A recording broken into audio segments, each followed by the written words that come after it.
ایک اور بھائی کا سوال یہ ہے کہ اکثر کتابوں میں اولیاء اللہ کے بارے میں لکھا ہوتا ہے کہ ان کے مزارات سے فیض کا چشمہ جاری ہے اور لوگ ان کے مزار جا کر بامراد واپس لوٹتے ہیں. یہ بتائیے کہ ایک قبر سے کس طرح فیض پہنچتا ہے اور کوئی مثال بھی دیجیے. قبر جو ہے، قبر ایک سمبل ہے، ایک علامت ہے کسی آدمی کی آخری مقام کی. مثلا ایک آدمی مر گیا، اس کو جا کے دفنا دیا گیا، وہ اس کا آخری مقام ہے. وہ کوئی بھی ہو، بزرگ ہو، اولیاء اللہ ہو، عام آدمی ہو، کوئی بھی ہو، قبر ایک مقام ہے آخری. اس کو آخری گھر بھی جیسے ہم کہتے ہیں آخری گھر قبر ہے.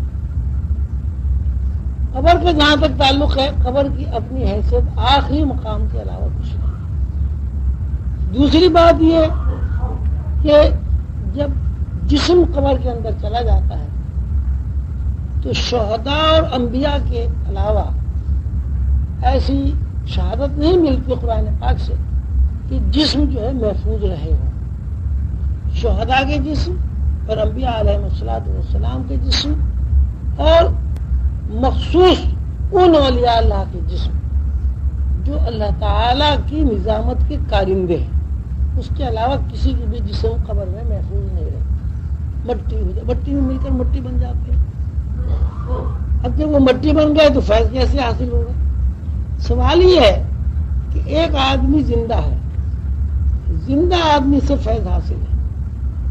وہی آدمی مر گیا، چارپائی پر اس کی لاش پڑی ہوئی ہے، کیا آپ اس سے کسی قسم کا فیض حاصل کر سکتے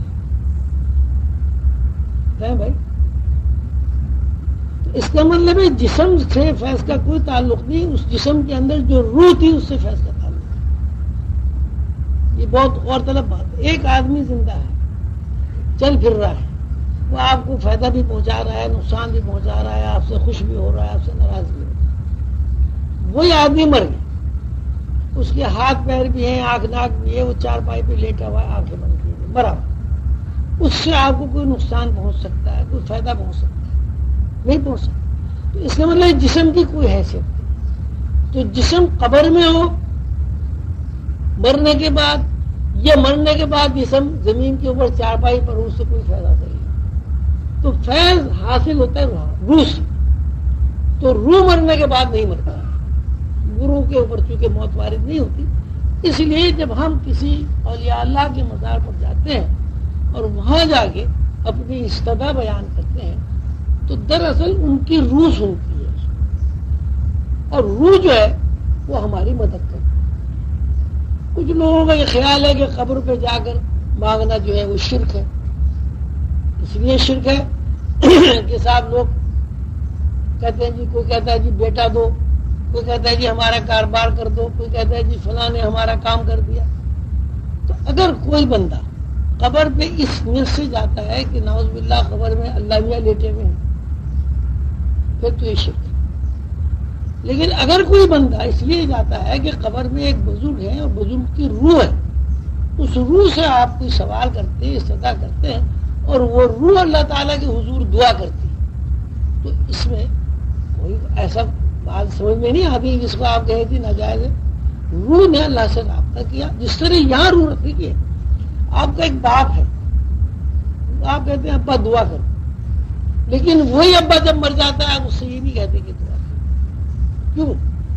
اس کا مطلب ابا کے اندر جب تک روح موجود ہے ابا دعا کرے گا، اور ابا کے اندر جب روح نکل گئی ابا کے اندر سے تو ابا دعا نہیں کرے گا. تو پھر وہی بات ہوگی کہ دعا کا تعلق روح سے ہے، جسم سے نہیں ہے. تو قبر میں جانے کے بعد جسم تو گل سڑ سکتا ہے، روح تو نہیں سڑتی، روح موجود ہے. تو ہم روح سے رابطہ قائم کرتے ہیں، اور اللہ کے وہ دوست ہوتے ہیں، اللہ کے بندے ہوتے ہیں، ان سے دعا کراتے ہیں، اللہ تعالیٰ قبول کرتے ہیں. لیکن یہ سمجھ کے قبر پہ جانا کہ نعوذ باللہ خدا ہے، یہ شرک ہے. اس طرح جو ہے یہ کوئی فیض نہیں ہے. اب جیسے داتا صاحب کے بارے میں خواجہ غریب نواز تشریف لے گئے، وہاں 40 دن انہوں نے چلہ کیا، اس کے بعد انہیں فیض حاصل ہوا. کیا ہے گنج بخش فیض عالم مظہر نور خدا، ناک سارا پیر کامل کام لڑا رہے ہوں. اب یہ خواجہ غریب نواز جیسے سلطان الہند نے یہ بات کی. بس ثابت ہوا کہ مزار سے فیض ہوتا ہے، لیکن مزار میں وہ جسم جو ہے باڈی اس سے فیض نہیں ہوتا، روح سے فیض۔ یہ تھوڑا سا پردے کی بات ہے، اس میں خام خواہ کا یہ غلط کر کے نا اس کو خراب کر دیا۔ اچھا اب کچھ لوگ وہاں یہ بھی بات سامنے آ جائے، کچھ لوگ جا کے قبروں پہ سجدہ کرتے ہیں، ہم نے دیکھا ہے، ہمارے خیال سے تو وہ صحیح ہے، ہم تو اسے کسی بھی طرح جائز قرار نہیں دیتے، اس لیے کہ جب ہمارا پیر و مرشد زندہ ہوتا ہے ہم اس کی خدمت میں جاتے ہیں تو کوئی آدمی اسے سجدہ نہیں کرتا، تو مرنے کے بعد کیا خصوصیت اس میں ہو گئی کہ اس کو سجدہ کیا جائے۔ ادب، احترام، سلام، دعا، قرآن پاک کا پڑھنا، اصالہ ثواب کرنا، یہ سب اپنی جگہ صحیح ہے، لیکن اب سجدے میں بھی ایک بات ہمیں آپ کو سنا ہے، میں گیا تو سیون شریف جب میں گیا تو وہاں میں نے دیکھا لوگوں کو باقاعدہ لوگ سجدہ کر رہے ہیں، چوکٹ پہ کوئی سر رکھ رہا ہے، میری طبیعت بڑی خراب ہوئی کہ یہ تو کھلا شک ہے۔ تو اس طبیعت خراب ہونے سے ذہن جو ہے پراگندہ ہو گیا۔ جب میں مراقبے میں بیٹھا تو کوئی کیفیت مرتب نہیں تھی، توبہ استغفار کی، سب کچھ کیا، لیکن کوئی کیفیت یعنی مراقبہ کھلا نہیں ہے۔ مقصد قلندر صاحب سے کی زیارت نہیں ہوئی، ملاقات نہیں ہوئی، سیدھی بات۔ میں بددل ہو کے کچھ دیر بیٹھا رہا، 15-20 منٹ، اس کے بعد جب دل میں لگا اٹھ کھڑا ہوا، تو غیر دانستہ طور پر میں قلندر صاحب کا جو مزار تھا اس کے پیتیوں آگے کھڑا ہوا، تو میں نے اس پہ کٹہرے پر، چاندی کا بنا ہوا کٹہرا جن لوگوں نے دیکھا ہوا، اس پہ ہاتھ رکھ دیا۔ تو ہاتھ رکھنے سے میرے اندر ایک کرنٹ سا دوڑتا ہوا محسوس ہوا، سن کر کے پورے باڈی میں ایک خاص قسم کا ہلکا کرنٹ مجھے لگتا ہوا محسوس ہوا۔ اس کرنٹ کی وجہ سے میرے اوپر ایک خاص قسم کی کیفیت طاری ہوئی اور غنودگی ہوگی، جیسے آدمی کھڑے کھڑے سو جاتا ہے۔ تو میں ایسے پکڑا ہوا کھڑا ہوا تھا، تو میرا منہ میں نے یہ دیکھا اسی خواب میں کہ جیسے لاٹ شہباز قلندر صاحب لیٹے ہوئے اور ان کے پیر اس طرح، تو غیر اختیاری طور پر خواب کی حالت میں میں نے ان کے پیروں کو چوما۔ جیسے ہی میں نے پیروں کو چوما تو کٹہرے پر میرا منہ ایسے لگا جائے، تو میری چوٹ لگی دانتوں میں باقی، تو میں ایسے ہوا۔ تو پھر میں نے کہا کہ بھائی دیکھو، اب جتنے بھی لوگ یہاں کھڑے ہوئے ہوں گے وہ تو سب یہی سمجھیں گے بھائی خواجہ صاحب نے مزار کو بوسا دیا، حالانکہ میں نے بوسا کچھ نہیں دیا، میں تو خواب میں اس کو کٹہرے کو چوما اور میری چوٹ محسوس ہوئی، اس سے میری آنکھ کھل گئی۔ میں نے وہاں غور کیا، غور کرنے کے بعد ہم نے کہا بھائی جو آدمی جو کر رہا ہے ممکن ہے وہ بھی قلندر صاحب کے پیری چوم رہا ہو، ہم اسے یہ سمجھ رہے ہوں کہ سجدہ نہیں، تو ہمیں کیا حق پہنچتا ہے اس بات کا کہ ہم یہ کہیں کہ صاحب یہ کچھ کر رہا ہے، شرک کر رہا ہے۔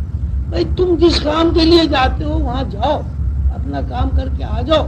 ہر آدمی کو اپنی خبر میں سونا ہے، ہر آدمی کو اپنا حساب کتاب دینا ہے۔ اگر کوئی آدمی لال شہباز قلندر کو اللہ سمجھ کر سجدہ کر رہا ہے، وہ اللہ جانے، وہ جانے، لیکن ہے یہ شرک۔ لیکن اگر وہ کسی ایک مخصوص کیفیت میں کچھ کام کر رہا ہے تو چونکہ ہم محاسب نہیں ہیں، اس لیے ہمیں کیا ضرورت ہے کسی کے معاملات میں دخل دینے کی۔ اللہ تعالیٰ نے حضور صلی اللہ علیہ وسلم نے فرمایا لست علیہم بمسیطر، کہ ہم نے تمہیں داروغہ بنا کر نہیں بھیجا، تمہارا کام صرف اتنا ہے کہ تم پہنچاؤ۔ تو آپ کا بھی یہ کام ہے کہ اگر کوئی آپ کی بات سنے آپ اس کو پہنچا دیں، باقی ایک طرف ہو جائیں اپنے۔ کیا ضرورت ہے آپ کو دوسروں کے معاملات میں الجھنے کی؟ اپنا معاملہ تو سیدھا کرو۔ خود تو ہم سب سے بڑے منافق ہیں اور دوسروں کی ہم تلاش کر رہے ہیں، یہ شرک ہے، یہ کفر ہے۔ بھائی اپنی اصلاح کرو، جب تم اپنی اصلاح کرو کہ ہر آدمی اپنی اصلاح کرے گا، سب کی اصلاح ہوگی۔ تو یہ ثابت ہوا کہ بزرگوں کی خبر سے فیض حاصل ہوا۔